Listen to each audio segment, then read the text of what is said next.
Earlier, we told you about exclusive new information on the attack in Libya that left 4 Americans dead, including our U.S. ambassador. The U.S. mission in Benghazi warning Washington in August that the consulate would be defenseless against a coordinated attack. Senator Lindsey Graham is a member of the House Armed Services Committee. He's been leading the charge for more information on the attack and its aftermath. He joins us now on the phone. I know you've written the White House, you've written the CIA, you've written lots of people letters to get some more information. Have you heard back? Not one word. We've destroyed a small forest trying to ask not political gotcha questions, John, but basic questions. What did the president know? When did he know it? And what did he do about it? But this report by Catherine Heritage makes me sick to my stomach. It makes me mad. And the president failed these people in Libya. It was clear they were crying out for help, that Al-Qaeda was all over Benghazi. The Red Cross had closed their office. The British had left. And President Obama was AWOL when it comes to protecting our folks in Libya. This is a massive failure of national security by the Obama administration. It makes me sad. It makes me angry. You heard the president say many times during the course of the campaign, he hasn't said it recently, but he said many times, Al-Qaeda is on the run, Osama bin Laden is dead. Do you think that this attack on our embassy, taking the lives of, well, the first U.S. ambassador killed in 30 years, plus the others, that didn't fit the campaign narrative?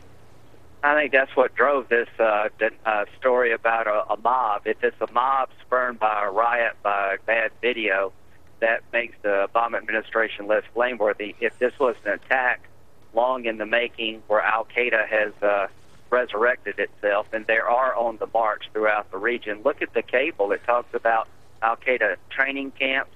So the narrative that we killed bin Laden, that Al-Qaeda's been dismantled on the run, the war's receding, is completely destroyed by Libya. Libya is Exhibit A in the fact that Al-Qaeda is regrouping, counterattacking, and the wars are not receding. And what happened in Libya was a failure of leadership by the president. He should have closed this consulate after the attacks in June, or heavily reinforced it. It became a death trap, and the people were denied security assistance because we wanted to normalize relationship with a non-existent government. This is a massive national security failure. I blame the president above all else. Ali Ani Al-Tarzi, the Tunisian man who apparently was caught on video present there at the compound the night our compound was attacked. He's being held by the Tunisians. I know you have written them and said, turn him over to us. Have you heard back? I called the Secretary of State for Tunisia. They've generally been a very good ally. I've been to Tunisia twice. This is where the Arab Spring started. I told them that submitting written questions was unacceptable. You can supervise the interrogation, but we want our people on the ground. They said they would get back to me, and I am convinced if the President of the United States would call the Prime Minister of Tunisia, that they would cooperate with us. My view of this is that the President, Secretary of State, we've done very little to get an interview with this guy, and every day that goes by that we don't have access to this this suspect makes it harder for us to track down these people. And I think it's an example of slow rolling this investigation.